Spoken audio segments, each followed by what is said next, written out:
When we met people, we always quite early after meeting the people there, we already explained we are not here, we're not coming to bring money, we are not coming to give you free handouts.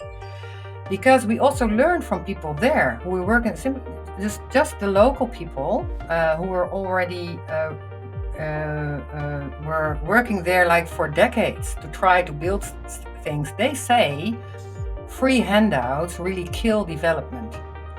And it's actually the case, it's about knowledge, it's about connection, it's about network that really is helping a lot more than simply giving out what we have plenty of.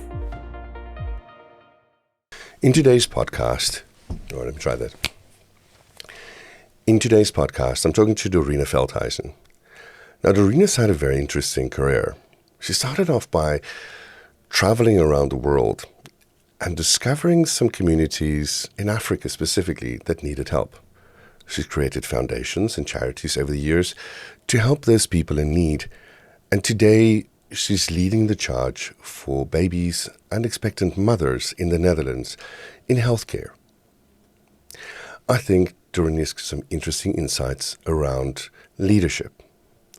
And in this podcast, we first start off with that journey around the world and then looking at what she's doing today and how the connections that she's formed has helped her in leading for definite and lasting change.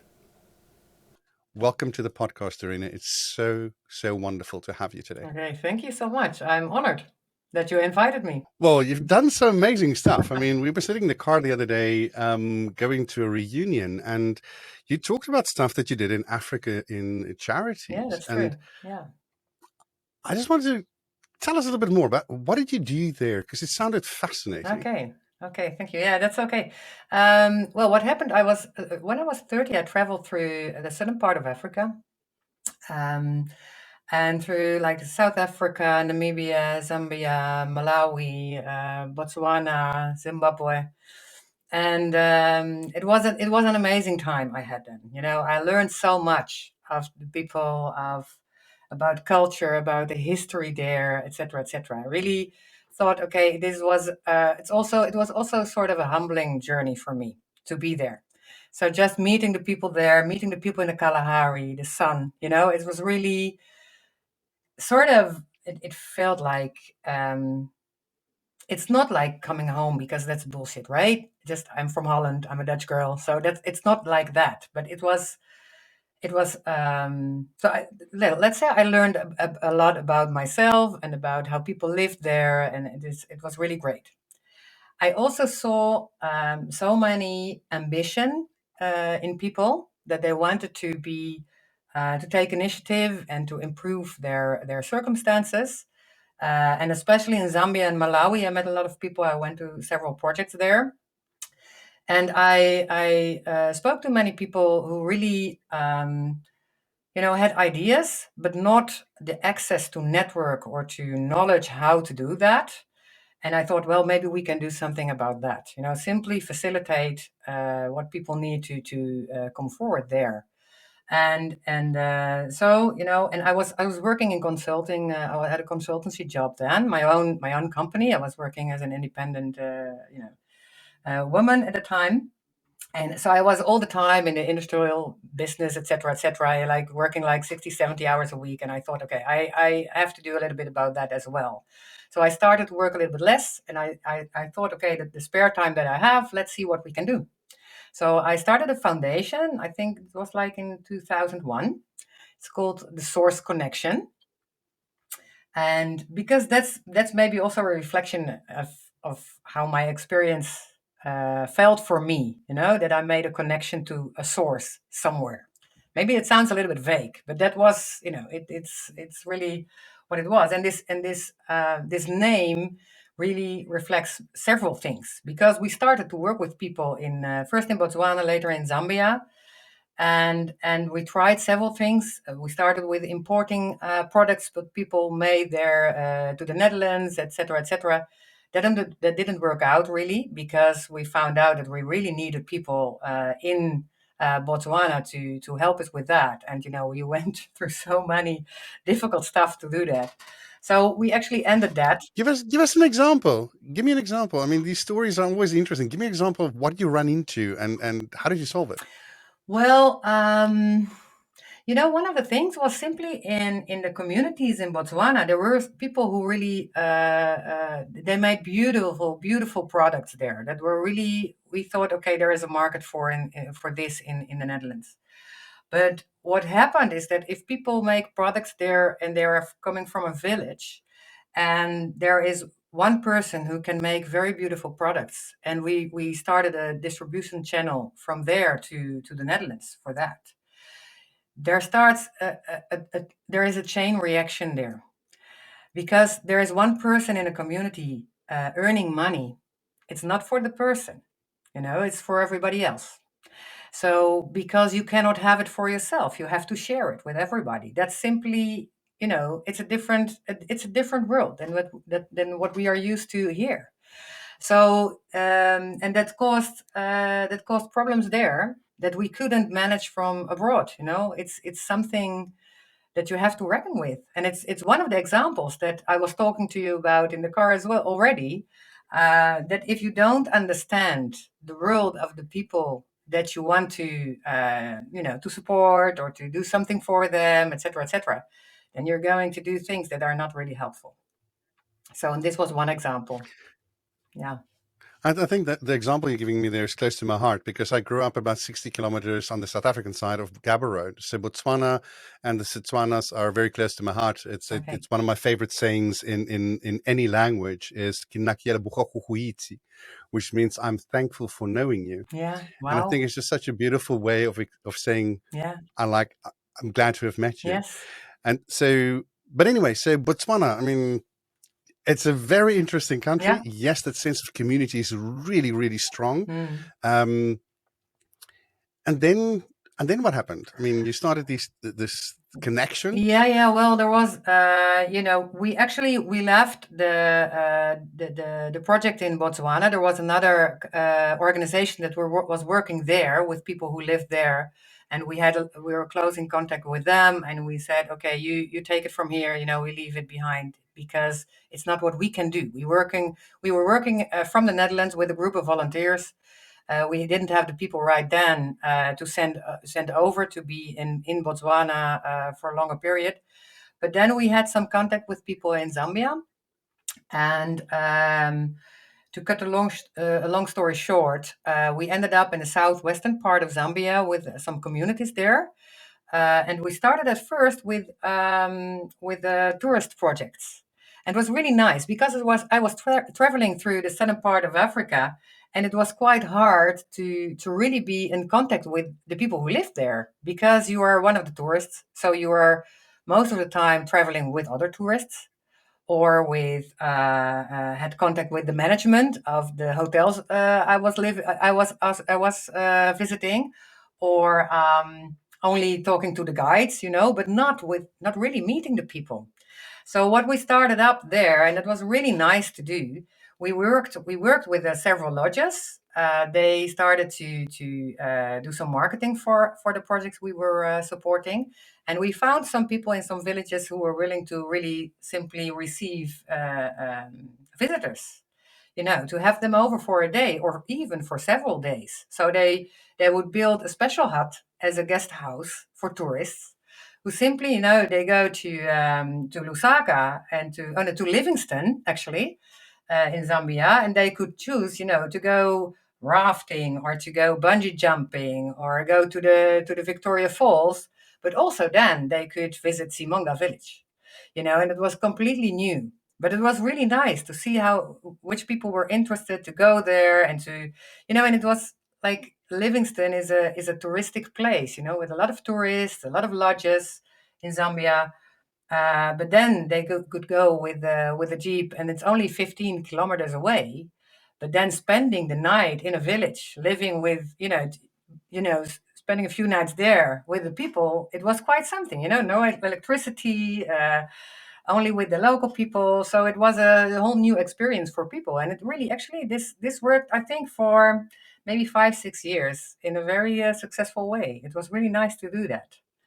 And then we had some changes with the local chief and with the traditional leadership there, and then it really totally collapsed, unfortunately. But Mm. I think there were quite some people involved, also in the village, and we did it in one other village as well, who really had a lot of nice experiences and were inspired, to develop more initiatives to see, okay, this is what we have to offer, because it was quite special. I think no rafting or I bungee think jumping can beat that. I agree. The thing is, when you go into a village, it's especially in Africa, the village is different. We're used to the sights and smells of Europe, but the sights and smells are different. Yeah, I mean, the things that I remember from Southern Africa are the rainstorms and with the thunder. yeah, quite When it something. comes across it's spectacular, but that smell of ozone Yeah, and wet earth, you don't get it. I've never smelled it in Europe it's at all. amazing. You know, Yes, yeah, yeah. it's just a Totally silly different. thing. Yeah, And then maize flour porridge, yeah, and when when they make it in those three-legged pots, and it gets a slight burnt edge yeah. to it on the outside, and that specific smell that it. I've never been able to reproduce it on a hob. You Well, only you're a get it miracle over worker, huts Extine, because or you bring back fires. memories in an amazing way. And for me, that so you walk through, and there's this slight hint of almost like a soury smell, Yeah, which is usually from refuse, usually slightly outside the village or something, but it could also be from macheo, which is this maize flour porridge, sort of soured milk product almost that they yeah. make. Slightly alcoholic, not usually, but macheo is not supposed to be alcoholic, but if it's in the pot for a few days, it doesn't get alcoholic. It's the nature of Of bacteria, course, right? yeah, And so and so that slight hint of sourness which hangs in the air, because that's also safe to drink, yeah. because that alcohol also kills a lot of stuff. And it's also very nutritious because it's got all this slightly more broken down carbs in it, and so that smell, and then the smell of fires, and the smell of the slight burnt porridge, and the rain, as I said, and the smell of dust. Yeah, I don't know if people understand that dust can yeah. have a smell, Absolutely, yes. Yeah, or the dust on grass when you yeah. walk through those long elephant grass, you can sort of not just hear it, you can smell it, and then as the grass breaks, you smell that, get that Yeah, yeah, fresh yeah. sort of Amazing, scent, eh? Yeah, yeah. Yeah, I and remember and the that.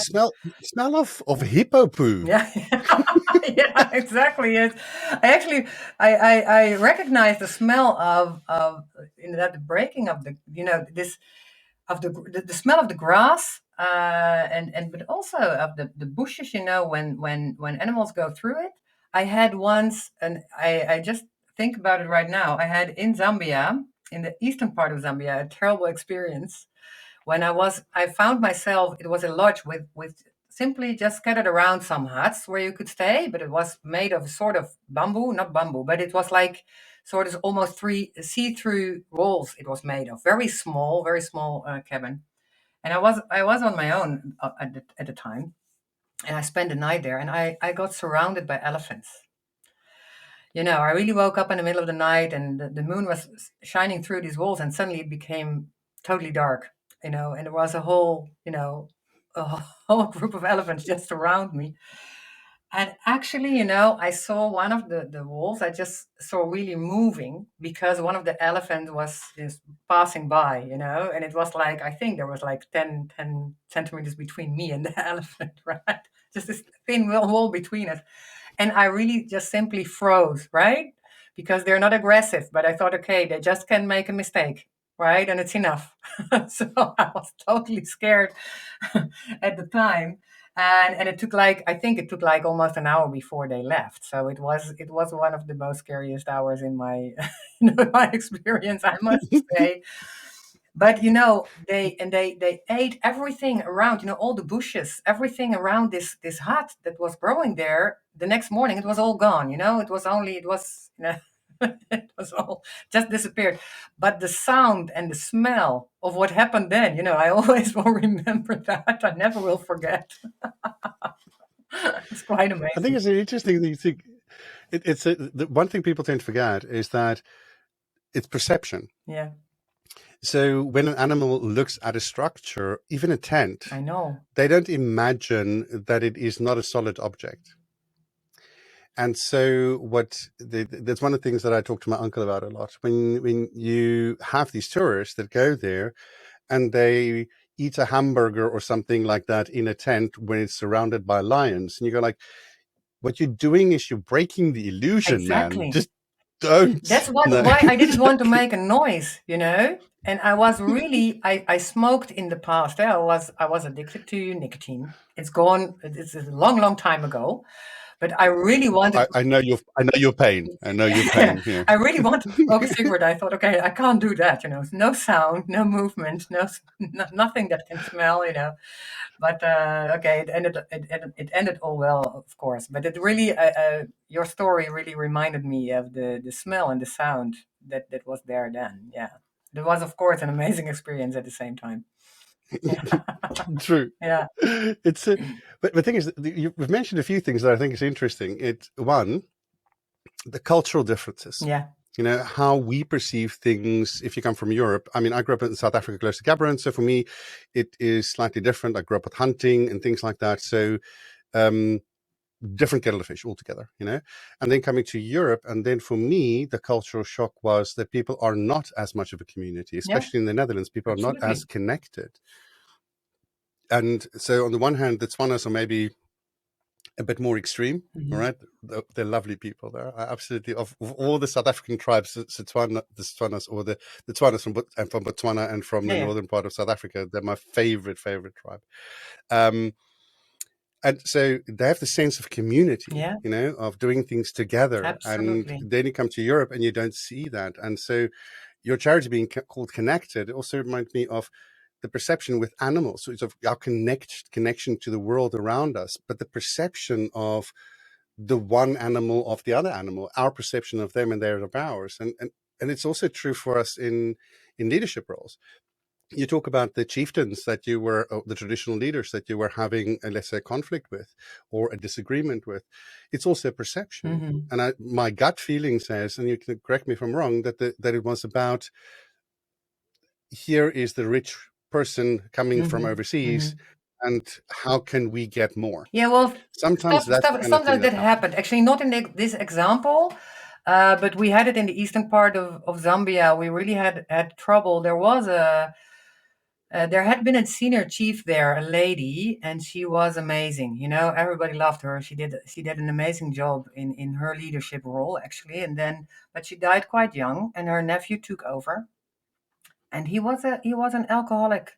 He was a terrible guy. Mm, So, and that's what mm, actually happened there. But he was greedy anyway, also from the people mm, he was supposed to lead and guide and protect, but also from us. mm, So we didn't actually even start it there in that area. Now, in the example that you were talking about, that I mentioned before, that was actually the conflict they had within their own community. So that was something different. okay. Yes, but I can imagine what you say, that sometimes is the case. And actually, what we started doing more and more already in early stage of our tiny foundation was when we met people. We always, quite early after meeting the people there, we already explained, we are not here, we're not coming to bring money, we are not coming to give you free handouts.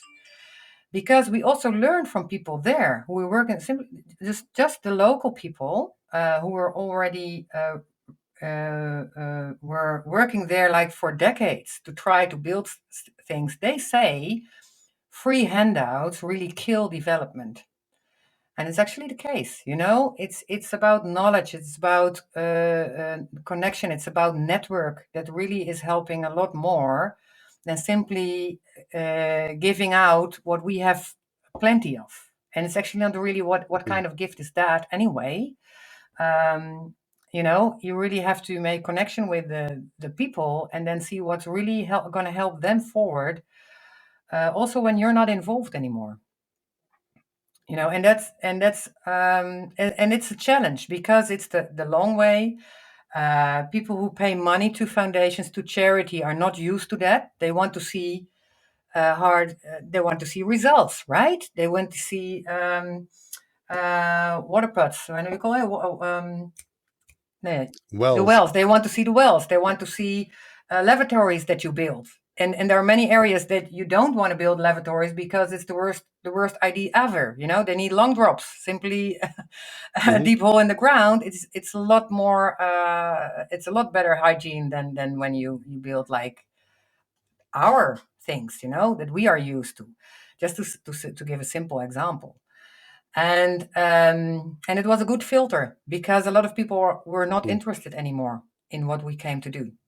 I think it's, for me, is the ultimate example of understanding your customer. Yeah. Just when we finished the MBA, I was busy with the startup in which we developed a patient healthcare repository or healthcare sort of like database system for people doing community-based care in South Africa. Now, it sounds lovely, doesn't it? Mm-hmm. And you roll it out, and it's web-based, so everybody can get access to it. And then the first thing you run into is, yeah, but nobody has data. So then you find ways within the business model to pay for data Yeah. enough so that they can upload the data and everything else. And then you realize, but nobody's been able to update their mobile phones in the last 2.5 years with all the security issues that come with Yeah. that, because again, they don't have sustained Exactly. data. Exactly. So then you set up Wi-Fi routers so you're going overkill every time. Yeah. And eventually it basically boiled down to, it is cheaper to put somebody down there, all right, that has one person with a mobile phone that's going to do all the data capturing, and everybody else just writes it in a notepad and bring or notebook and bring it in at the end of the day. Yeah. It, Yes. you have to find the solution that works. Exactly. I Exactly. know more to the north, people created a weather warning system Mm-hmm. specifically for farmers, Mm-hmm. telling them about the ideal time to plant and so on, but working with SMSs Mm-hmm. to inform them, because that's the data that was available to Yeah. them. Yeah. Yeah. And so it's first world solutions for third world problems. Mm-hmm. Don't find out what the problem is. Exactly. Yes. I Yeah. shouldn't call it third world either, because I mean, that shows my age, I think. Mm. But in Yeah. the developing nations, there's always different challenges Yeah. And from and and and also, yeah.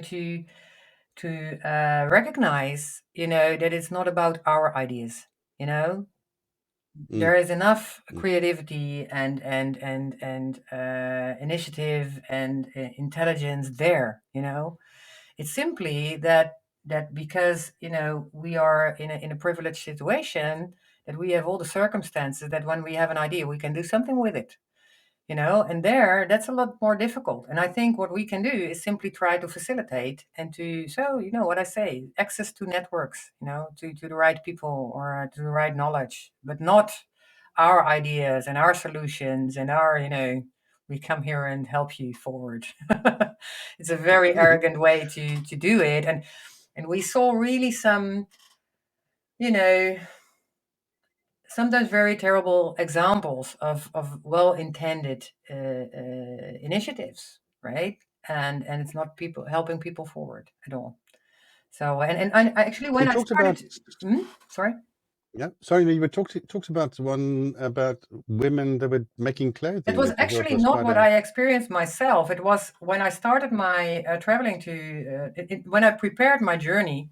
When I was 30 and going to the southern part of Africa, I read a lot of things, and I read then one of the examples. There was, microcredit initiatives that are there so that people can with and a good circumstance can get a loan so they can start their own small enterprises. And I think it was in Cape Town actually that women could get microcredit, and they could buy a sewing machine. Do I say it right? And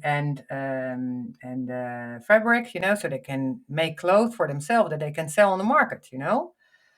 But then there came a whole ship with free clothes from the Netherlands, for example, or for Western part of Europe, all donated by people who really care about people in Africa, right? and it just comes on the market for free. So there we are with good intentions to help, but if we don't understand what we're really doing and what are the consequences of what we are doing, we really ruin things for people there sometimes.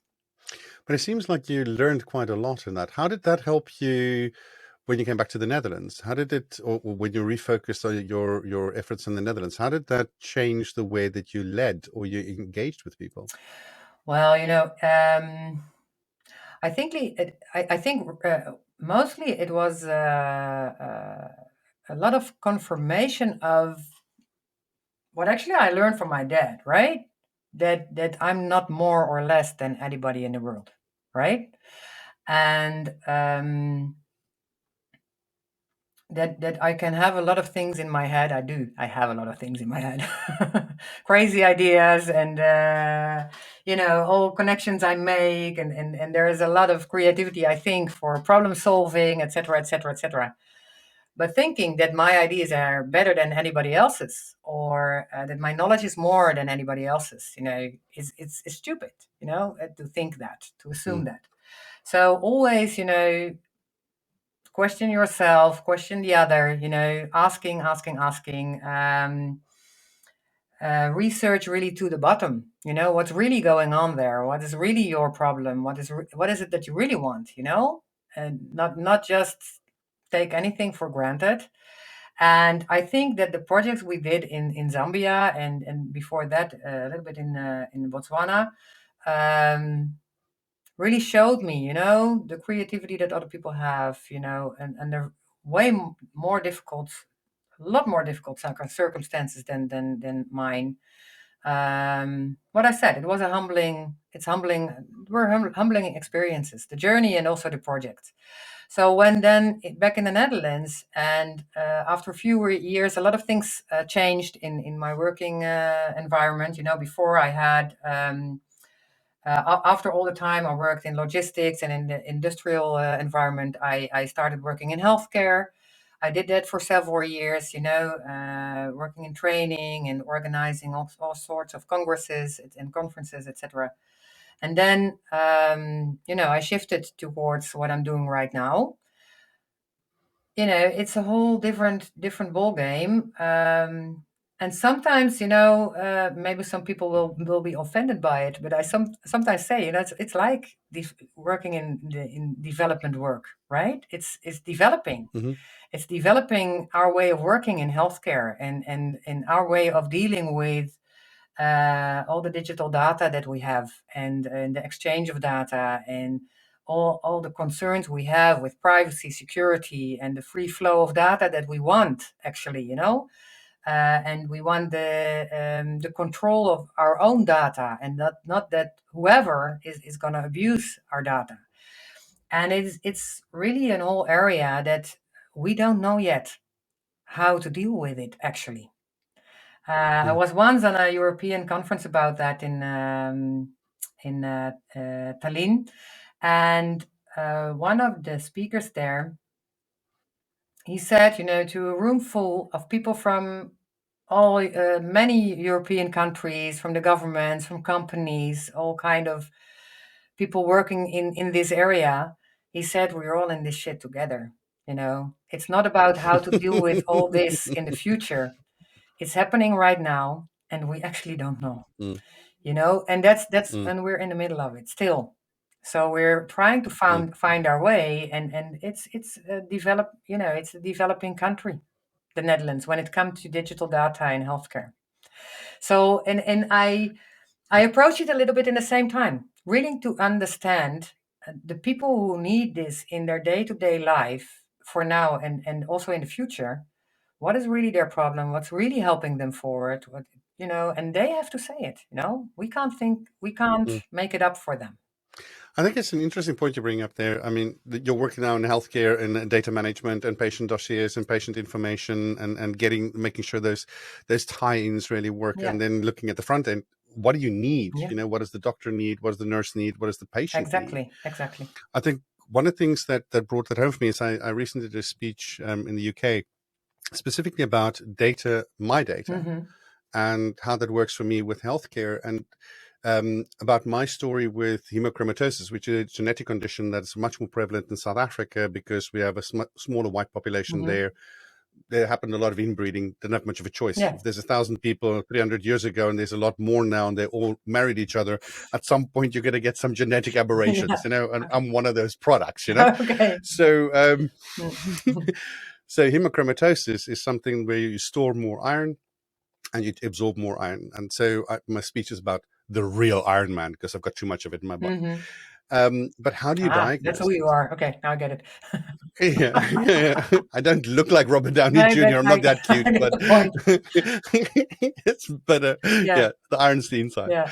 And so the journey for me was, I went and did some genealogical research. I had my genome mapped so I could look for some ancestors and connections in the Netherlands. And I thought, well, just do the healthcare one as well, and I did with 23andMe because they gave me the option. It was a few euros extra, paid for it, done. And it came back and we said, you have all these genes for hemochromatosis. And I went like, how does that sound familiar? I went to my GP, showed it to him, and he went like, okay, let's get you tested. And a few weeks later, we had everything tested. Another genetic test done, diagnosed, can be helped, no problem. I donate a little bit more extra blood every so many weeks and it's done, covered. But for 12 years, I had these weird symptoms that we couldn't figure out what's going on. Yeah. Right.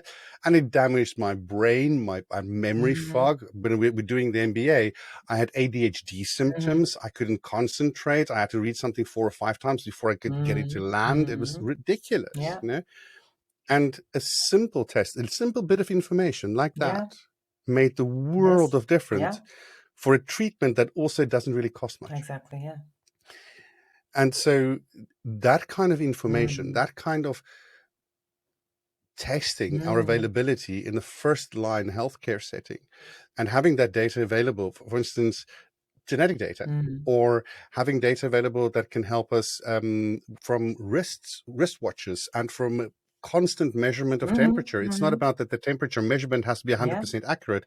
That's important for the doctor in the practice, but trend developments. Yeah. All right.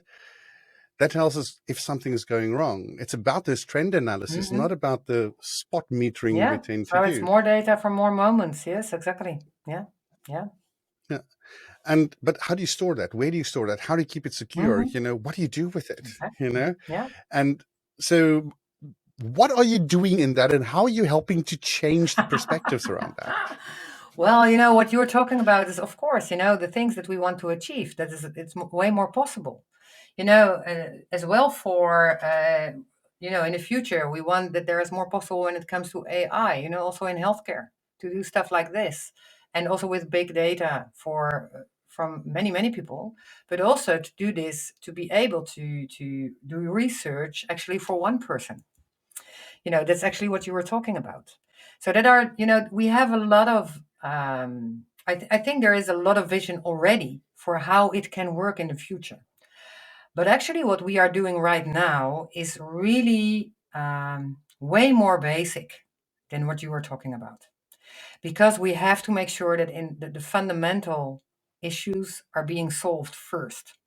To be able to do this, what you were talking about, in a very safe way, and to make sure that we don't abuse it, but use it well, for ourselves, but also from healthcare workers, and also by the people who are working in healthcare organizations, but also by those who are doing scientific research, et cetera, and making sure that we can do something with data when it comes to AI and doing research for many people and also for one person. So these basics, it's still quite hard. We're still working with the fox. I almost don't dare to say it, but it happens right now. You don't want to know, but it's really there. So 2022 fax I'm machines, sorry, you're not serious. it's still there. Yeah, and of course everybody wants them out and throw them out the window. But you have to have the alternative that is safe and secure, and it can't be breached, because that's really of course also one of the things everybody is afraid of. Okay, then we have the free flow of data, and then there are coming the hacks, and the cybersecurity issue is also there. But then one of the things that are happening is that we have to work standardized. because you, if you don't work with standardized data, how you're going to exchange them. And there is a lot of money going around in this area. The government is investing a lot. Many companies are investing a lot. So money is not the issue.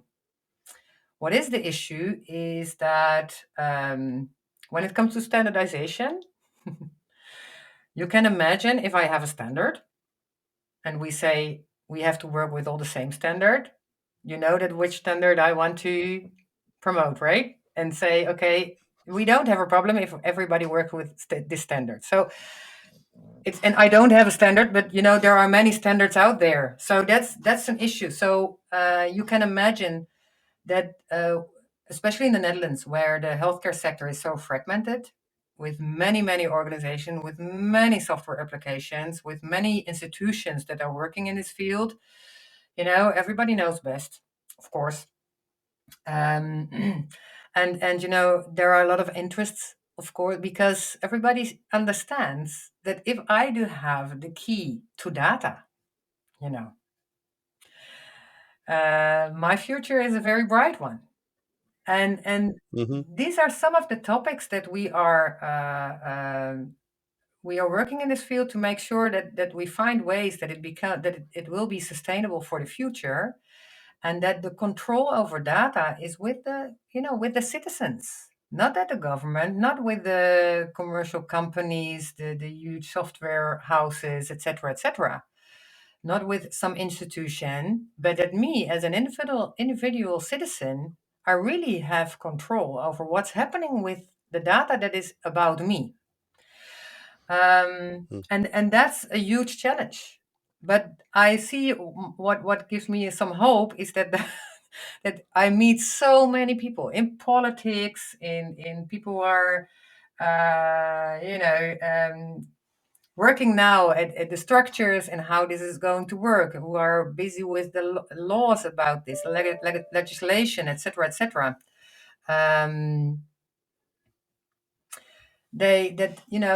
I hear so much the same sound, and the same ideas about this. We have to find a way that the control is in the right place.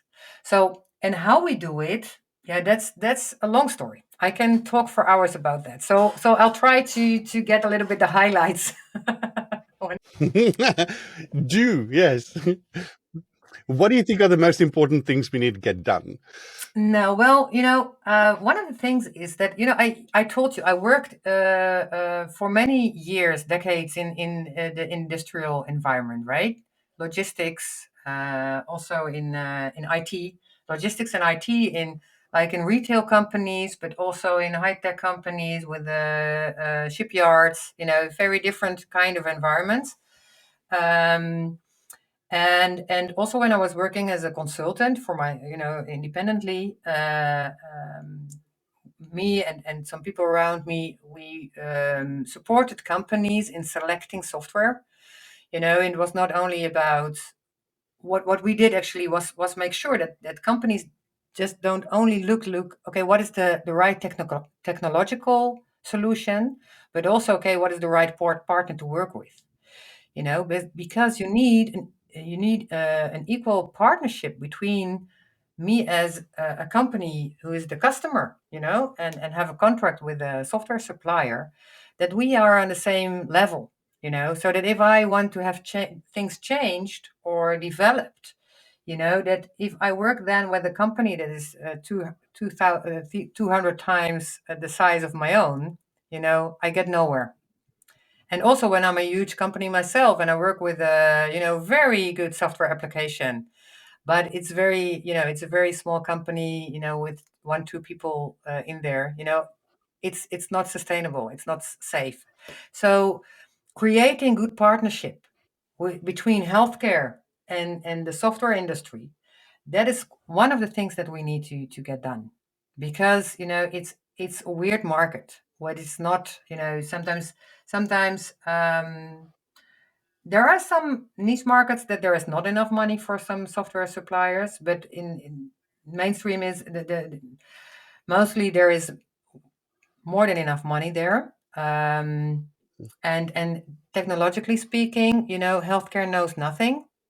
That's that's being too negative, I know, but when a company comes in and say, okay, we know we have the solution for you, so one of the things we have to do, you can imagine that we have to increase the knowledge within the public sector, within healthcare, about what is possible, what is not possible, what is, and also to get smarter in when it comes to procurement, when it comes to this area. So that's quite a huge development. It's one of the challenges that we see.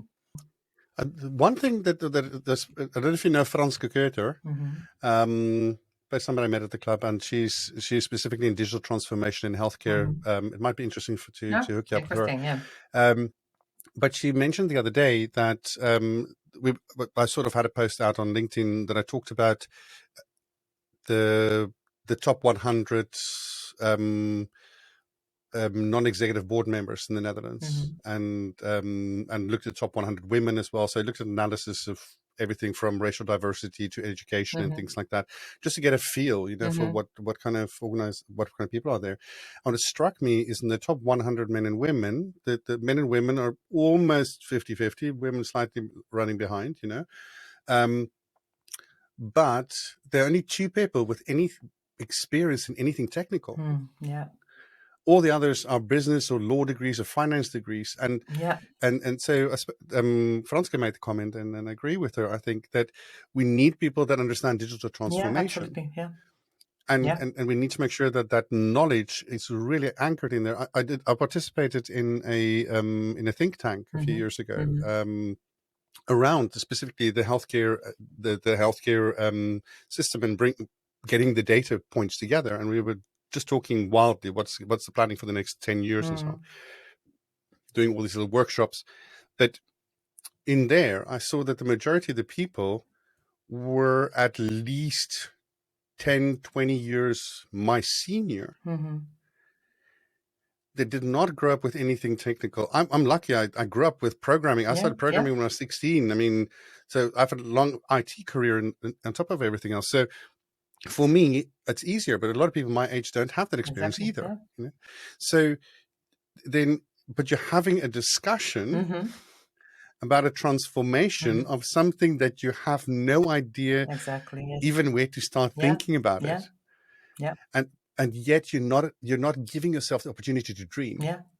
And I think that if we have a compelling dream, if we have a sort of like, this is where we want to go, that's the bright future we want to go to, then at least we can get the techies lined up in the right direction. That's what you're saying now, to get the techies lined up in the right direction. That was the second subject I wanted to talk to you about. Is in what we want to what we need to do. Because what we see when it comes to exchange of digital data in healthcare, what's really, really necessary. First, before I get into this thing, we had a conversation like last week only with the Ministry of Healthcare and with what we call end users when it comes to data and data exchange. So there were like healthcare professionals, but also like actually parents of very, very ill children. You had to deal with many different healthcare professionals. And it was a group of people coming from maternity care, perinatal care, from children's care, from more the medical specialist side, but also palliative care. Do you say so in English? So, and it was, I think, also from Ministry of Healthcare, very educational to hear from people, from day-to-day practice, what they need actually.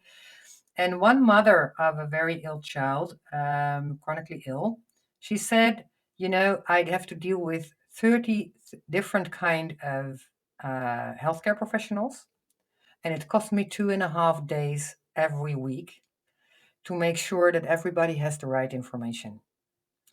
That is the problem of the people today. It's crazy. And that's why it is so important that we and also she, like also what your story, she had a similar story about her child, that she said the right diagnosis, it took, I think, like 1.5 year extra because some people didn't have the right information, right data. So it's really, we're talking about real issues here. Why it's very important that we get it done. But to get the techies lined up in the right direction, we have also to make this connection with the end user. Then we get back to the source connection again, right?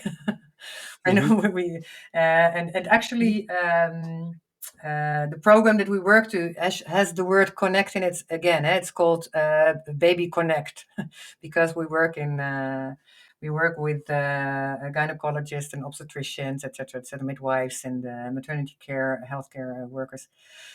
So we're working now mainly in that direction. But what we see in the past few decades, all these developments were really very technical oriented. People came in, and the technology is developing really like autonomously, right? Without really, not with this vision behind it or underneath it or this point in the future that we're working towards. It's really simply, okay, what we see is already possible, and how can we develop that a little bit more and make more money with that. And we see, of course, possibilities, and a lot of technical people see many options and they want to develop that, but it's not guided. It's simply and I talk to many amazing people about it. There's a name I'm thinking about right now, and I will make sure there is a link also connected to this podcast. Is Raisi Gaza, and she is a female entrepreneur and very technical, a lot of IT knowledge. But she worked in like developing training for IT specialists, for new IT specialists about ethics and technology. Simply knowing that it's not that everything that is technical possible is also ethical to really do and use. So simply, get more awareness, and it's only one example, but get more awareness in the technical world of where do we want to go as a society, within healthcare or in other environments, and where do we want to go? Not really only where can we go, but where do we want to go as a society. So, and that's very important. And here it comes again to making the connection with the people who we are doing this all for. So the end users, we call them.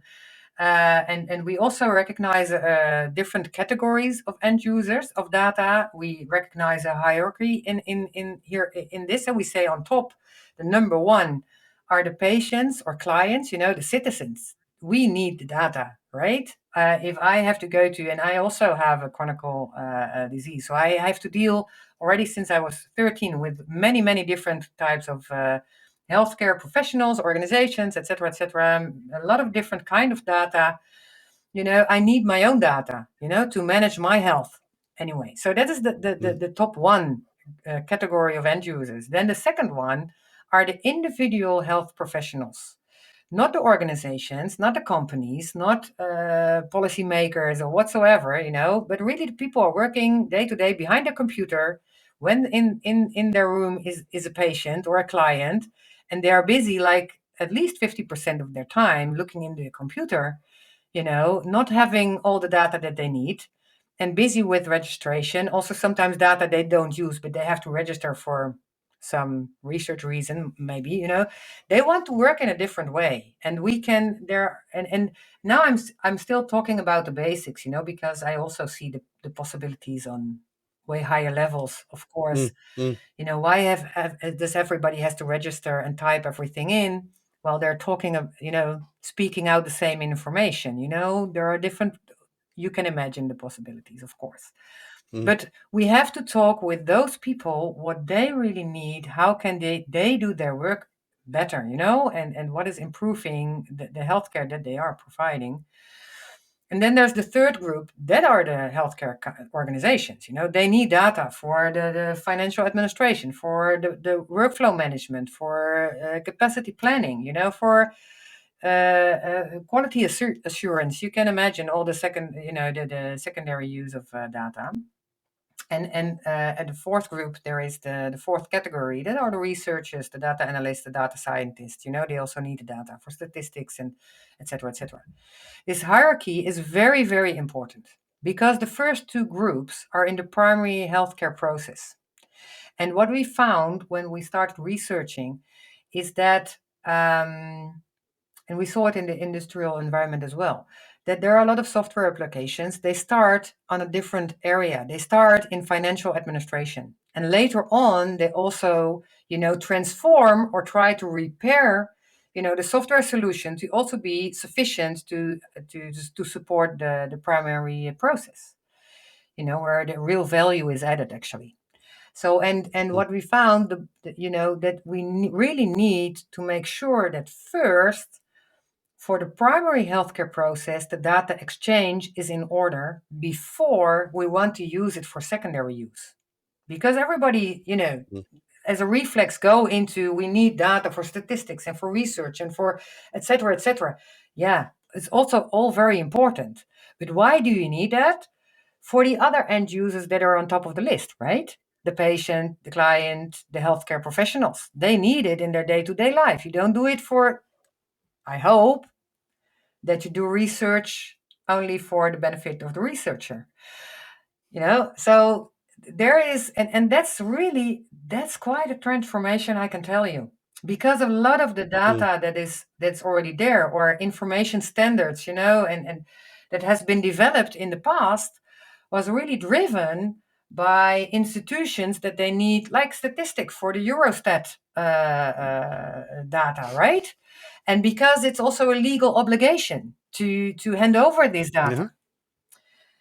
And So what I'm hearing is, I'm not hearing where the pain is though, because if we look at the pain and we say, well, finance has the pain because otherwise they can't settle up with the healthcare insurance. Mm-hmm. The healthcare insurance only pays once they get the data. There's pain, exactly. So if I can't give, so the hospital immediately feels pain. I'm not getting paid. I can't pay my people, so I need to spend money on the financial system. Then there's money that needs to be spent on tying with all the statistics. The government's saying, here's a policy, here's another policy, here's another policy. Point. Let's make sure that that's where we go. But when we were doing the brainstorm stuff, we were talking to healthcare professionals and they couldn't see the point. Mm-hmm. So why would I want to capture all this data? Why are you going to give me additional work and things like that? And so for me, just one thing that is for, there's something called the X Prize. I don't know if you've heard of that. No. But they put out a challenge, usually takes anything from 5 to 10 years to complete the challenge.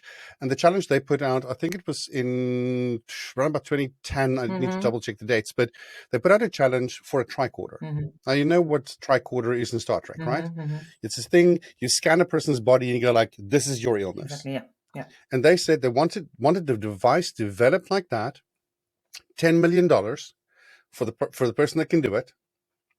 If you can be more accurate than 10 certified board doctors in your diagnosis. Mm-hmm. And 30% of healthcare in the US at that time was spent on re-diagnosing people that were initially diagnosed incorrectly. So now we have a huge cost, third of the cost. Mm-hmm.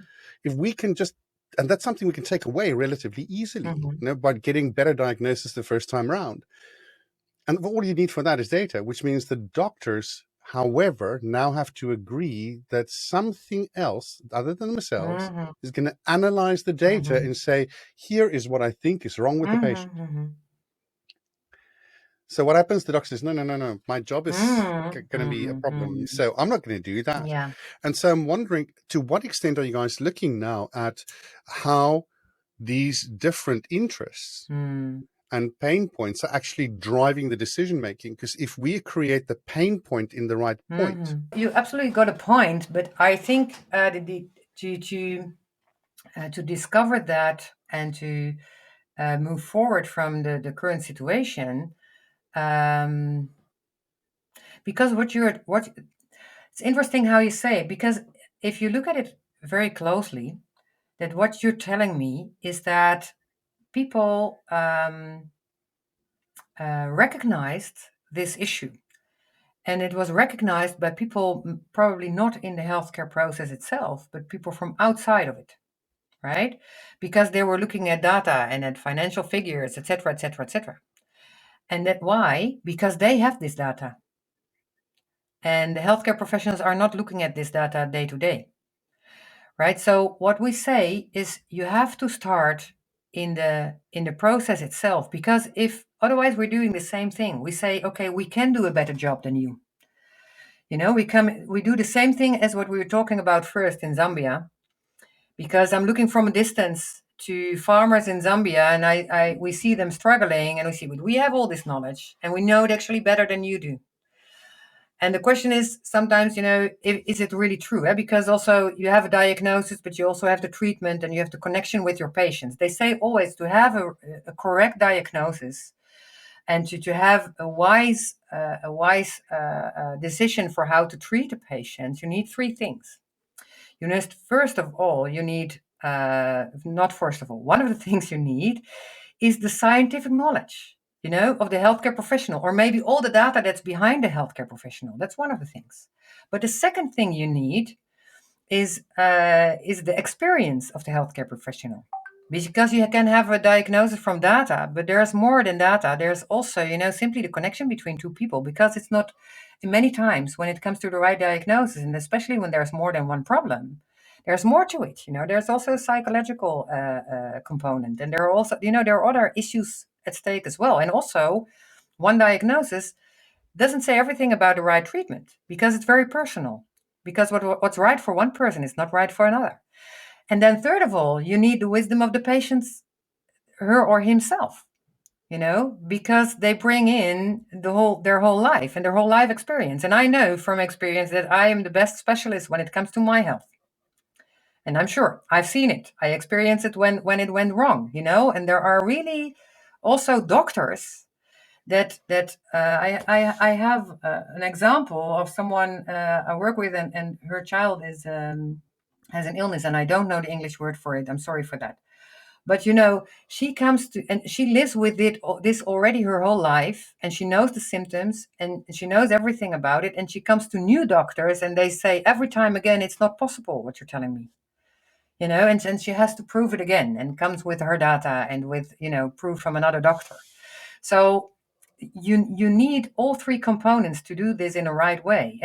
And also when it comes to data, you know the hierarchy of data and information, etc., right? You have data, but data is not yet the information. You have a lot of things to do with data before it becomes information. And then information is not knowledge, because you have to bring in, you have to make connections, etc., etc. Then it's knowledge. So far, you can do a lot with data and AI, but then to make wise decision, the next level is wisdom, right? And that's something that happens between, on a personal and on a human level, between a patient and a doctor, or a patient or a nurse, or etc. So that's something different, and we really have to see how that's working. I drifted off, I know, but coming back to your point, sorry about that. Coming back to your point, No, it's all right. we see people work with incomplete dossiers because they do not have all the data, and there is already a lot of pain. There are like gynecologists and midwives who are saying me, sometimes I'm in a situation, and it's like almost an emergency situation or a life or death situation, and like it's very no, that's really working in the front line, right? And they say my worst nightmare is to be there and not knowing everything about this woman, what I need to know to make the right decision. There's pain, really. And it's really in the basic of the healthcare process. There is a new, there starts to be like a new principle is getting into place, that when it comes to secondary use of data, that we want to use the data that is already provided in the primary healthcare process. Why? Because you don't want to burden healthcare professionals that they have to register data simply for statistical use, So we have to make sure technologically that if they register it for the healthcare process itself, that it can be used afterwards, so that you do it in a way that it can be used for secondary use, right? So that they, nowadays, if healthcare professionals want to assess the quality of their work, if they get data, they're looking at data that is over 1 year old. It's 1.5 years ago. It's really, it's almost as bad as the fax machine, right? Mm-hmm. It's really terrible. Mm-hmm. They can't do anything with it. So saying that it's threatening for healthcare professionals that someone outside of them on a huge distance is saying, okay, we can develop devices that can make a better diagnosis than you. You're coming from so far ahead, so far away, and from like, okay, we know it better than you, and we're going to change your life. Yes, of course, they don't want to do that. But we are sure, we know why people, what is the intrinsic motivation of people to work in healthcare? They want to provide good health, to provide good care. So if they start to see, okay, I get data from yesterday and from today, what the quality is of my work and what I can Mm-hmm. improve, then something else will develop. And we know it from experiences in the Mm-hmm. logistical world, etc. It's Mm-hmm. like they're 30 years ahead when it comes to, if you compare to health. Yeah, I'm sorry. It's really the truth.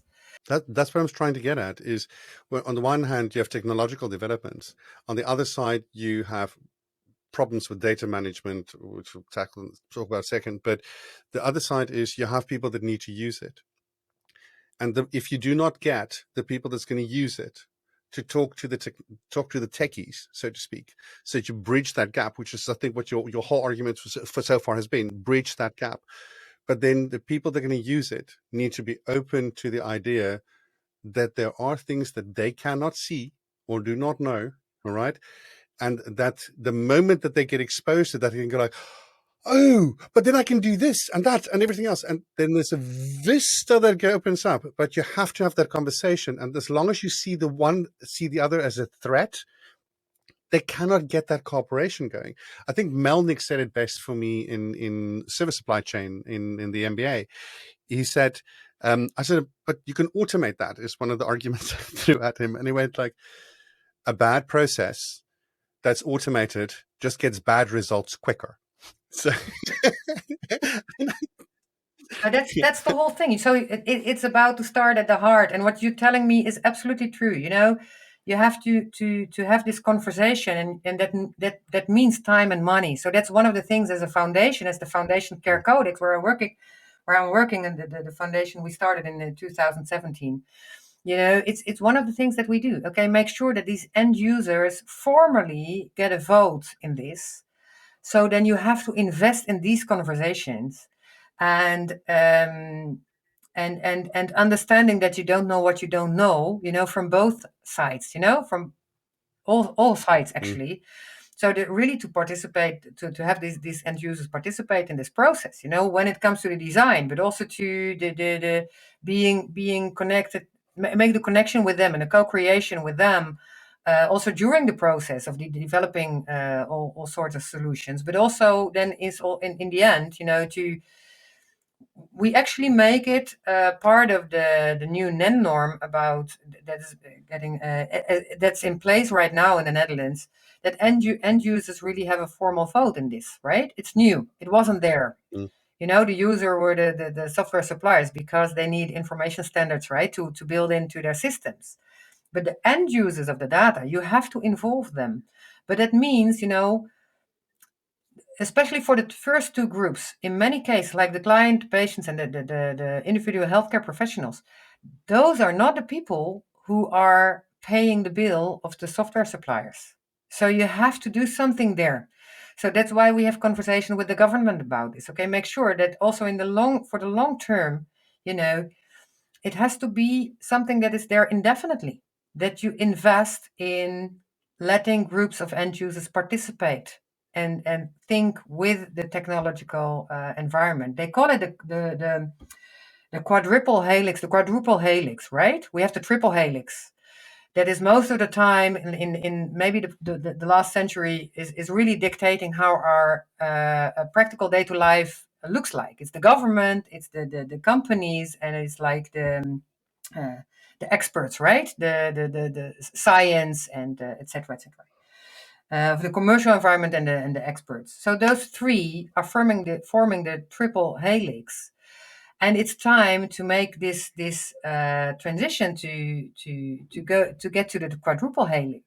And it's actually simply, making the connection with society, with citizens, with people who are Mm, we're doing it mm, for, mm. because they're sort of now the victim of technology, right? And we have to change that around. So Is it? Are they victims of technology? Because from sometimes, if I listen to when you, we used. one moment, when I go to a hospital and I want to get help, and people say, "I want to help you," but a computer says no, then human beings are definitely a victim of technology, because it It happens. sounds like Little Britain. It sounds like the Little Britain, the UK comedy where it goes like, computer says Exactly. no, whatever the person asks. Yes, Yeah. I'm not saying the technology doesn't play a role. What I'm trying to say is that we had a society post industrialization, and basically the first part of the 20th century, where we had certain checks and balances. We had government, which was voted in by the people Hmm. to organize stuff for the Yep. people, or supposed to be. We had trade unions that said, okay, government, you're going too far, you and commercial. That kept the commercial side in check. And then we had newspapers or news media that kept the politicians honest, because whenever they did something we didn't approve of, we do something with that. What is slipped now for me is that the information provision that we're getting, we cannot trust, Hmm. right? Where technology has played a role. Yeah. Ethics has slipped because we do not hold our politicians to an Hmm. ethical Hmm. standard Hmm. anymore, with a care towards compassion and towards people. Hmm. And now the people will have to create a new revolution in the way that we're being governed, and the Absolutely. say that we have. And I think it's an interesting point, inflection point that we are now in history. I'm not sure how it's going to No, develop, of course and not. it's going to be very interesting to watch over the next 20 years. Hmm. I think we're going to see some amazing transformations, not necessarily all good, but we're Hmm. going to see some Hmm. really interesting stuff. But if we look back and we look at, let's say, the immediate future, and we let go for a second the specifics that you're doing, and we just say, if you had a dream for the way to forward in what kind of leadership do we need to make the transition towards a more digital world, Hmm. and what kind of characteristics would those leaders need, so that when we look at the leaders of today, or the ones being in training today, the people in their in the early 30s or late 20s, what will they need to focus on to become better at, Hmm. to create this world that you dream of? Hmm. Well, the first word that comes in, in comes up is again the word connection. As leaders, you have to make the connection for who are you doing all this, right? And understanding for who you are doing this for means investing in this conversation, and sometimes in hard conversations, and investing in ways that those people also have influence, so that and it's I, and always seeing, also as a leader, if I only make sure that I get everything in place only for my organization and for the interest of my organization, you haven't reached, you haven't achieved anything. It's simply only being a good manager or a good, business leader, maybe. And what, of course, is already a challenge in most cases, but it's also when it comes to new leadership, I think it comes down to that well, it's a big word, right? New leadership. I know. I don't know. Feels a little bit awkward, actually, to call it like that. I don't know. Really making this connection, but also looking at the bigger picture. What is the challenge you give yourself? Who are you doing this for? I started the foundation, Care Codex, and the goal of the foundation is not to let this foundation grow, or that this foundation has to be there. If all the things that we can do is already well done by others, then we can end ourselves. We can stop it. Mm. We don't have to build something that needs to be there forever. That's not why we are there. We simply have to see really what can we contribute, how we can we facilitate, how can we help this process, how can we help the end users, how can we help the citizens, patients, clients, to move forward. And then if anyone else can do it and can do a better job, it's also okay. I know it's not typically what we maybe learning, what we might have learned during the MBA, but it's my view, because I don't anymore want to be. I heard Rutger Bregman, the historian, the Dutch historian. You know him? You have to look him up. I'll send some links. Who says, there is an academic term for a lot of jobs that are right in place right now. It's called bullshit jobs, right? That you're working there, but if I stop my job today, what's actually the problem then, right? My grandfather had a saying about that. He said, "There's two things that are not that common: common decency and common sense." There you go. And unfortunately, our world seems to be going in that direction. The thing is, if I understand you correctly, you're saying that the only constant is change. I mean, that's sort of a very oversimplification. But it's also something I discussed with Vlad Laksevich. He was on the previous podcast, and we talked about complex adaptive systems and how organizations are almost like complex adaptive systems. They've constantly got to evolve and change and modify, because we don't live in that stable economy that we did 100 years ago anymore. Things are changing faster. And if you look at millennials and younger people at the moment, they tend to have a more natural way of adapting, but we have that till 27 anyway, But should we not be using more of that to be able to get younger leaders into positions where they can create these adaptive systems and adaptive organizations? And I think what I discussed with Vlad is just to look at every individual in the organization almost like it's a node in a network. And the connections between them are the relationships they have with each other. And relationships can stretch before they break, and they can adapt and adopt. And when we want to cover a sphere, the elastic's going to be slightly different than when you want to cover a square, So if we can find these adaptive relationships that still allow us to stay connected, feel valuable, feel contributing, but work in adaptive organizations, I think that to me would be my dream.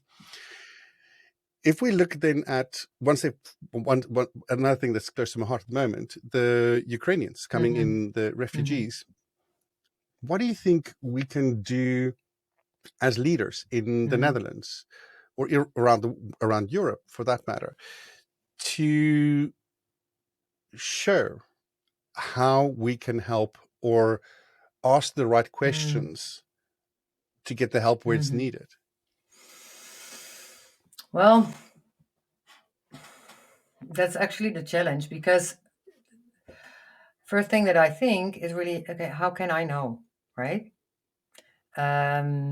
Because I think every situation is new again, and it's actually that's the challenge, the art of asking the right question. It's quite hard to do that, I think, and it comes down again to making connections, right? I saw many people around me who were willing, to have their own initiative and wanting to help Ukrainian refugees, and you're one of them, actually. And I think you remember that one of the first things I asked you is, who are you talking to? Are you talking to organizations who are already doing this? Are you talking to, do you have a connection with the Ukrainian people themselves or not? Because that's my main concern then, again. Yeah. Okay, to see, okay, what do they need, and also recognize that there are that there are already organizations who have a lot of experience, and they know how to deal with it, and I know from them, when there was this whole the time when there were so many Syrian refugees, that I was talking to Vluchtelingenwerk Nederland, the organization who works with refugees many, many times. And I talked to ladies. The Refugee Council, talked to two ladies of this organization who are in the management there, and they say, really, there are now so many people offering to help. We can't process it. Really, we can't process those people who are offering help, and it's really actually terrible. But we don't simply have we simply have not the capacity to. And if everybody starts their own project, you really run into the risk that you are giving help that's working in the wrong directions. I think you're hitting the nail there on the head, in that Yeah, people don't know the relationship I have with you, but you don't always ask the right questions. You ought to ask the Yeah, hard also, yes. questions, Yeah. and that is really difficult for people to deal with. Sometimes people do not want to be confronted with the question that you ask, and I think for me that's always been very insightful. You've always asked questions that got me thinking. And so, for instance, when you asked me, who am I talking to? And I was rather glad to give you an answer, but it got me thinking. And so one of the first things I did is I reached out to Yeah. Kostya, which was in the MBA with us. And he said, yeah, Yeah, let me help. wonderful. And his wife's family is still in Odessa. Yeah, So they have first-hand experience. I started talking to more exactly. people. And you could see over the last 2 weeks, I could see the development in how people are trying to develop things. And where Kostya and I went like, no, we're not going to go there, right? There's already other people taking care of that. There's already other Yes. organizations. Let's refer people there. But what we have seen is there is a lack of a cohesive information distribution. So people coming from the outside, there is so much information available that they have no clue where Exactly, to yes. start. Yeah. So it's a case of I phoned the government the other day and said I'm looking for certain information, and they said on rentals in the Netherlands. Okay, is there somebody that you have that can talk about the current policies? What kind of availability is there? Looking at the country as a whole, things like that. Have almost like a policy evaluation sort of discussion, or look at the things that is currently being done from a policy perspective. No, No. there's no one. All right. And they just say it's on the website and go like, yeah, but it's in Dutch. Yeah, but there's an English one. Yeah, but the links you just sent me don't work. It ends in an error page. Yeah. It's like, Yeah. I went like, I'm embarrassed. I can't send this to Yeah. people, So what we've been doing now is we've looked at what are the things Yeah. people need. You need Yeah. LinkedIn. If you want to find a job in Western Europe, you need to be on Yeah. LinkedIn. Ukrainians are on Facebook and Instagram. So first thing I did is I found a friend of mine in the UK that she's a LinkedIn expert. She's helping businesses, and she's got a background in recruiting. So we're doing workshops with her for free, Wonderful. and we're recording them on YouTube so people can watch them back, so we can add and add and add to the library. Before I started recording with you, we just finished a session, a panel discussion on Dutch culture with no Dutch person involved. Okay. Really weird. We're not asking the Dutch person about their culture, but for me, it was interesting because we took outsiders' perspectives of what we can see from a slightly more objective perspective, I think, about why certain things are the way they are, because it drives our behaviors as non-Dutch natives. We need to adopt our behavior because we're coming to a country where we're being hosted. And so we need to understand the intricacies of what we're going to face that's different from what we're used to. And so having our perspective and then juxtapositioning that with what is expected in society gives us practical advice. And that was the whole session was about how to make it practical. And then Tuesday, I'm going to talk about housing, renting, buying, all that kind of thing. I'm not a property expert, but I've got my own experience. And of course, we'll share what we know. And based on that, we ask questions. And that's what you trigger for me. Every time we provide information, we say, and what are the questions you have? And then based on those questions, we create the next session. So that we're constantly making sure we answering the questions that people need answered, that they're struggling with, and then making the connection between those questions for them to make it make sense. Wonderful, yeah. And so, yes, Well, thank you for asking the tough questions. Well, you're very welcome. But there you go, making connection, and really connecting to the people who it's all about. That's I think that's the main thing. And I think then you will see what is also where's the pain, and if it comes, then what can governments do in leadership? I think it's really, I think I was like 14 when the Tamils were here, the refugees. And I was living in a very small village at the time for a few years, close to Arnhem. And in our village, there was a place, and those Tamil refugees were housed there. and then in a village nearby, like with, I think with 100 people in a building that they're, you know, the safety regulation would say like could have maximum 50 people. So it was like overcrowded. No television, no entertainment. They were not allowed to learn the language. They were not allowed to work, right? And that lasted for over a year, you know.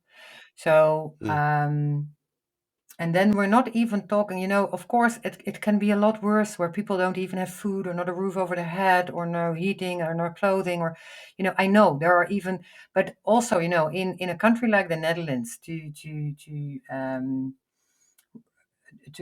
have people, to receive people like that in your country and put them in this position, you know, and a lot of, there were riots and there were a lot of difficulties, and they were really, really, really condemned for that by society and in the media. And it was like, it's now what I'm talking about, 40 years ago. And it really struck me because I made connections with those people, right? Because I lived there and on a day-to-day basis, and I get to my high school in the big city, and then people were talking about all those bad refugees, you know, that they misbehaved, you know, right? Not having any clue about in what hell they were living every day, because boredom, you know, not being able to do anything when you're, it's I think it's very inhumane to treat people like that. And of course, I'm very happy that now the policy is that the Ukrainian can come in, but they also can work and that they're allowed to learn the language, right? And I think we really have to make sure that we get a grasp of what is a humane way of how to treat refugees and to respect to treat people respectfully, you know. So that's one of the things I was thinking about, you know, when you ask this question. I think it's what you're saying. There's also something important for me in that is we also have to be honest. If you look at the Syrian refugees, there's over 8,000 of them that do not have accommodation yet. The policy is that once you've registered and you've got all your paperwork and everything submitted, once everything is approved, within 13 weeks, your local town council should provide you with accommodation. But there isn't any accommodation. There's just nothing available. All right. It's not the local government that is at fault. It is not the people that are trying their best to help that is at fault. We're a small country with a huge housing shortage, and people don't understand that a rich country can have such a big problem when it comes to housing. But we don't want to build in places where we want to keep a bit of nature. We don't want to overcrowd certain areas. So we have this model in the Netherlands of talking and discussing the polder, discussing what the way forward should be. It's ingrained in the culture, but that also means decision making is not done on a split complex, second. And so once we've got all these things in place, then starting to run with it, it takes a while to gear up. More so than I think, for instance, in the UK or the US, where people tend to run first before they look, you know. It's and Germany might take even maybe longer, I don't know, or they might already thought about all the possibilities and they're already prepared for even it. more That's a thorough. different approach. But in the Netherlands, we like to think about things. We like to talk about things. We like to look for solutions. We're, as a nation, very creative and innovative. But that creativity and innovation, I think, should be in the right spot and with asking the right questions. And so at the moment, the information we're also providing, some of the information is harsh. I'm not trying to sugarcoat things for people. So, for instance, on the housing market next week, I will show them literally the statistics from the CBS. It's not there. You know, sort of these amount of houses built in the Netherlands or are currently there. This many of it is unoccupied. All right. And of those unoccupied, there is a waiting list. All right. And so people said, but you should go to the housing corporations. So but the housing corporations have got this much available for social housing and private and private rental or particularly for you know, and you can't fit everybody in there. If you just take all the Ukrainians currently in the Netherlands and put them in all those places, just the refugees will fill up all those places. That's excluding the rest of the citizens. Possible, So there's not enough space. So we have to look at different ways of becoming creative with the unused spaces we have, with the office spaces. Exactly. Are there ways of converting those things quickly instead of building new things? How do we reutilize what is not being used? As we go into more hybrid society, working more hybridly, we don't have to be in the office all the time, every day. Why can't some of those offices, which companies are going to let go of in the next year or two anyway, because they're not going to be able to constantly pay for something they're not going to be using? Finance at some point going to say no, and then why don't we look at already at those kind of places? So that's what I'm missing at the moment. That there's this entrepreneurial spirit, this willingness to help, this absolute outreach. I've never seen this kind of outpouring of help before. In the last 20 years, I've not seen anything like It this. makes me actually also, there is a part of that makes me a little bit uncomfortable. Because it feels so close right now. But how come it feels so close? Syria is not really that geographically, not really further, So that's also making me feel a little bit uncomfortable. And I'm very happy as well with all the help and the welcoming attitude right now, because I had nightmares about how some of the people reacted to the Syrian refugees.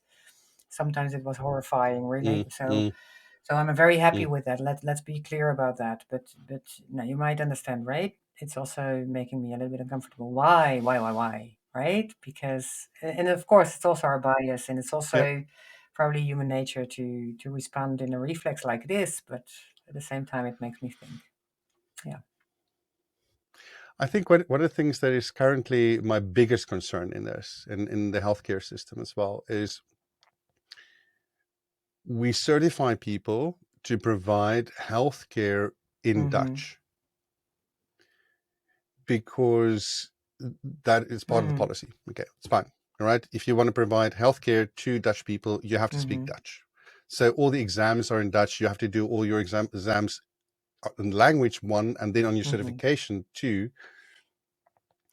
But we're getting refugees in that are cardiothoracic surgeons that cannot even do basic diagnosis of and first-line healthcare for people that speak the same language as they do, because they're just not allowed to even provide triage services. And you go, I mean, at least let them be the local sort of locum GP, just to get that first initial triage But in a I language that you agree understand. completely with you, because I think that's when it comes to leadership, that's one of the issues that we have to tackle. And it's in all areas what we have been talking about, like if it's going to be about how to deal with this situation that you are describing now, but also in all the developments in healthcare, when there is a shortage about healthcare professionals, etc., etc. Sometimes there are regulations that are not really the law.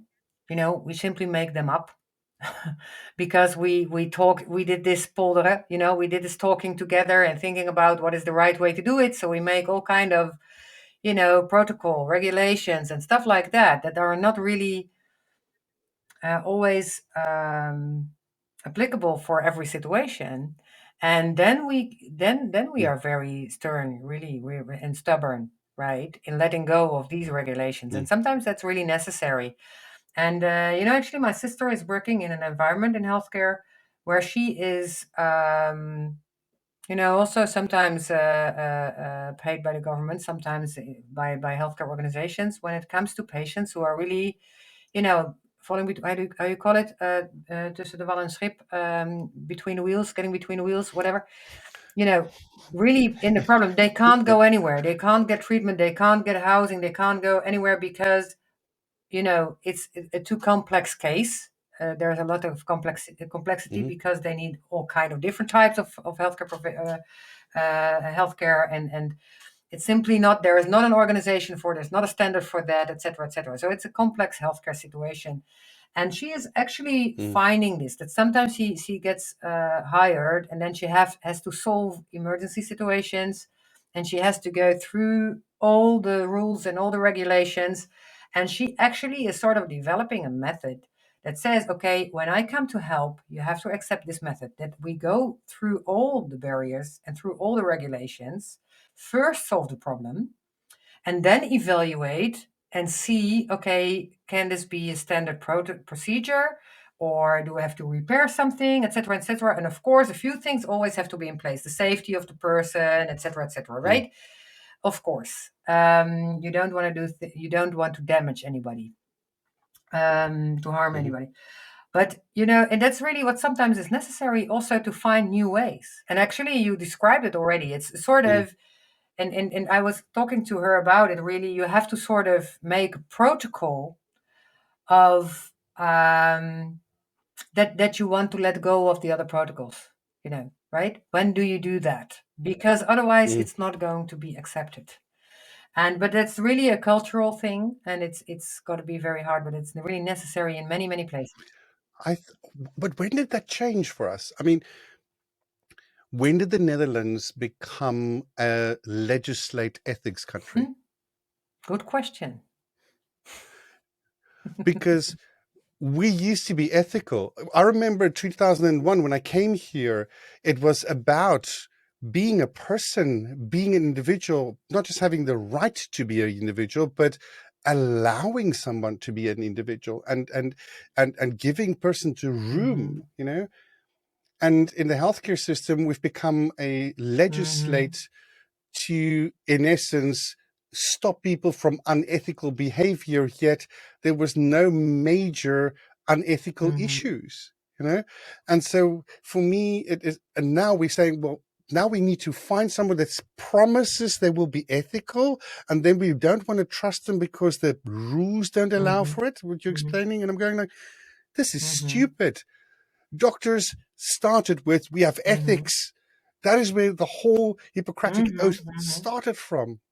And if ethics is the basis for everything, then the rules should suit the ethics, not the other way around. And if we have businesses, which is something I'm just riffing off, but if we have businesses and organizations and leaders, shouldn't we stop with all the rule mongering and rather help people to understand the ethics of their role? Well, it's simply, how did we get to this point? Well, really, historically speaking, I don't have that knowledge. But one of the things that I saw is, I was not so long ago, actually it was like already, I think, like 3 years ago or something. I was on a congress about innovation in healthcare with the Dutch healthcare the authority, actually. What actually was quite, everybody saw, okay, it's already interesting that an organization, an institution like this, that organized a conference about innovation in healthcare, because it's the Dutch healthcare authority, really, about regulation, about etc., etc. There was a very interesting speech from someone from an organization called JP van de Bund, working with in mental health care with disabled people. Don't know the right English words for it right now. Sorry about that. But they actually found out, and they're quite a huge healthcare organization. They take care of people, have a lot of houses and institutions where people are living permanently. I think like in over 30 different cities or municipalities, right? So they had to deal with so many different types of how do you say it, mandatory ways of reporting and regulations, because it changes from city to city, right? It's not, there's no uniformity there. They got crazy about it. They invented a whole new system that they say, okay, we skip everything and we do a few things. We measure the how do you call it, the numbers of, we're going to assess the how satisfied our clients are, the people who live in our communities, in our houses, etc., etc., our clients we work for, and their families, and how satisfied are they. And we measure the satisfaction amongst our employees. The only two things. And financially, they say, we don't measure anything. We are simply giving full transparency. So if there is any institution or any government, local governments that want to do evaluations, finances, everything is transparent. You can see everything. That's all they did. And actually it's working because all the other regulations were made up. It's not the law. It's in created new creations of legislation. You can fabricate anything there, and it makes sense maybe logically, and everything came down to this, and it went even to the Rekenkamer, the English word for it, the financial institution who did all the calculation for the government, and they actually did an evaluation about this system, and they say it's okay, right? It's working. If you do it like this, the conclusion must be that there is good healthcare there, right? And they're doing a good job. Of course, you have to check financially, but that's all. If it's healthy also financially, but if it's transparent, we can see it, we can evaluate it, so it's okay. So and for me, that's a kind of leadership that I think is absolutely necessary in this time. Thank you for that. I think we'll stop it there. And I just want to say one thing there. I like what you said there at the end. Measurable transparency, and the whole common thread we've talked about is connection. Yeah, absolutely. And when you have that connection, the transparency, and the measure of the right stuff, right? I think as leaders we can make some amazing results. So, Dorine, thank you so much for joining us tonight. I really appreciate the time that you took, and as always, it's a pleasure. Okay, likewise. Thank you so much. I think what I found most interesting in this conversation with Dorine is that there's always a sense of connection. There's always a sense of connectedness. No matter where she's in the world, she's looking for those connections that will bring together a network or create a new network that supports not only people locally in a community, but attaches them to an international community. I also think those connections, those abilities of hers to ask the right questions. I mean, she's challenged me quite a few times by asking me some amazing questions. I learn from it all the time. And I think that is one of the things that I've learned here in the Netherlands, and Dorine to me is that they're the epitome of. Ask the right questions. Keep on asking the questions till you get the answers that you need to find the best solutions. Don't just take for granted what people give you as information. Always dig a little bit deeper. Always find out, is that the real reason behind things? And I think as leaders, that's a really important thing to learn for ourselves, is that people will sometimes give us the answers they think we want, or even the answers they think we need.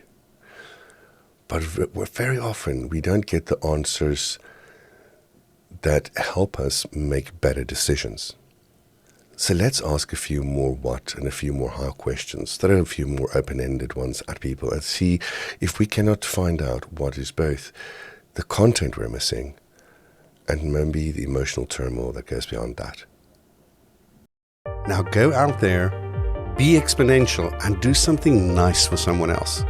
You can find us on the web by going to podcast.exponentially.me. We will also find additional media resources and some amazing insights.